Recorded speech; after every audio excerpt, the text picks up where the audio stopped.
예수께서 다시 비유로 대답하여 이르시되 천국은 마치 자기 아들을 위하여 혼인잔치를 베푼 어떤 임금과 같으니 그 종들을 보내어 그 청한 사람들을 혼인잔치에 오라 하였더니 오기를 싫어하거늘 다시 다른 종들을 보내며 이르되 청한 사람들에게 이르기를 내가 오찬을 준비하되 나의 소와 살찐 짐승을 잡고 모든 것을 갖추었으니 혼인잔치에 오소서 하라 하였더니 그들이 돌아보지도 않고 한 사람은 자기 밭으로 한 사람은 자기 사업하러 가고 그 남은 자들은 종들을 잡아 모욕하고 죽이니 임금이 노하여 군대를 보내어 그 살인한 자들을 진멸하고 그 동네를 불사르고 이에 종들에게 이르되 혼인잔치는 준비되었으나 청한 사람들은 합당하지 아니하니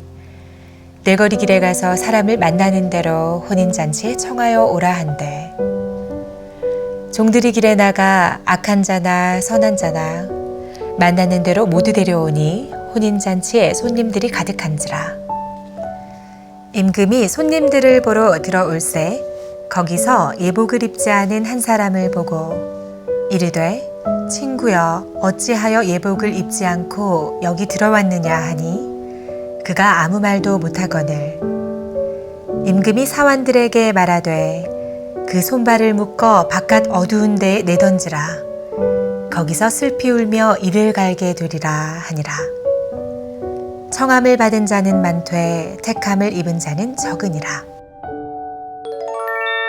오늘 본문은 두 개의 비유가 마치 하나의 이야기 속에 등장하기 때문에 하나의 비유처럼 보입니다.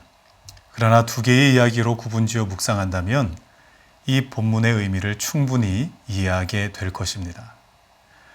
먼저 임금이 베푼 혼인잔치에 대한 이야기입니다. 혼인잔치와 같은 큰 잔치는 미리 사람들을 초청해 둡니다. 그러나 그 초청에는 구체적인 날짜와 시간이 명기되어 있지 않습니다. 그저 혼인잔치의 준비가 완벽하게 끝났을 때 초청장을 보낸 당사자들에게 사람을 보내어 잔치에 오게 하는 것입니다. 그래서 여기 나오는 임금 역시 오래전에 초청장을 보냈고 모든 준비가 끝났을 때 마지막 안내를 한 것입니다. 초청은 받았지만 막상 초청에 응해야 할 시간이 되자 미처 준비하지 못한 사람들이 있었습니다. 이들은 이미 오래전부터 선택된 이스라엘 백성들을 가리킵니다. 이들이 준비된 혼인잔치를 거절했습니다. 초청장을 받고 마지막 부름을 받을 때까지 준비하고 잔치의 기쁨을 기대해야 할 구별된 사람들이 자기 삶과 자기 사업에 분주하여 응하지 못한 것입니다. 여기서 우리는 안타까운 장면을 보게 됩니다. 이 세상에 제한된 일에 분주하여 영원한 것을 잃어버리는 장면을 봅니다. 강하게 들려오는 세상에 귀를 기울이느라 하나님의 초청을 놓치는 장면을 봅니다.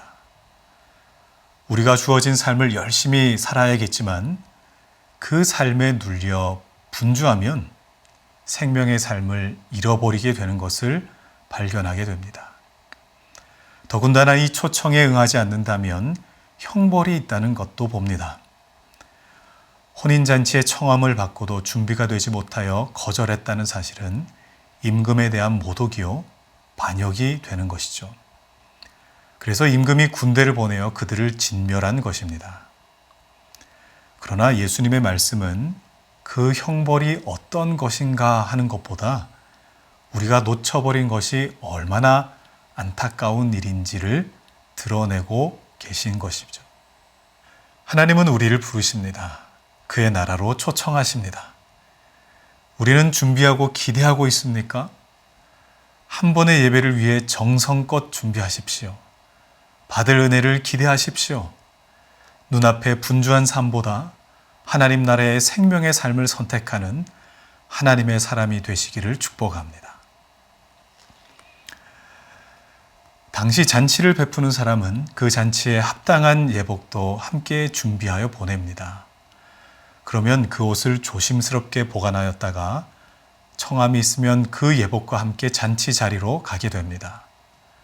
청함이 있었음에도 예복을 갖추지 않고 가는 것은 주인의 정성스러운 준비를 무시하는 무례한 일이 됩니다.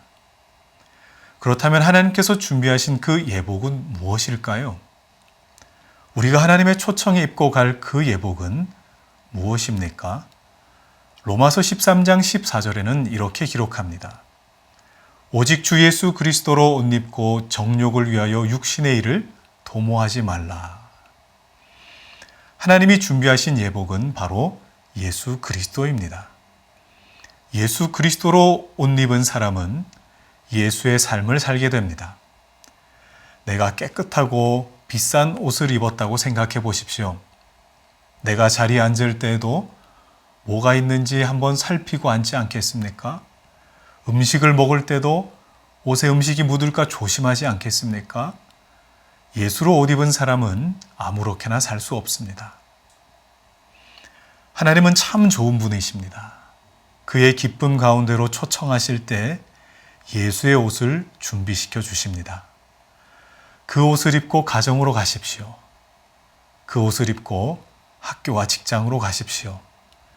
하나님이 주시는 기쁨과 기대가 오늘 여러분의 삶 속에 가득하시기를 주의 이름으로 축원합니다. 기도하겠습니다. 하나님 아버지, 우리에게 예수를 주셔서 감사합니다. 예수 그리스도로 옷 입고 하나님과 함께 기쁨의 잔치를 누리는 하나님 나라의 기쁨을 누려가는 우리 모두가 되게 하여 주시옵소서. 오늘 우리가 머물 가정에서도 학교에서도 직장에서도 예수로 옷 입고 그 옷에 걸맞는 삶을 살아가는 하나님의 사람이 다 되게 하여 주시옵소서. 예수님의 이름으로 기도합니다. 아멘.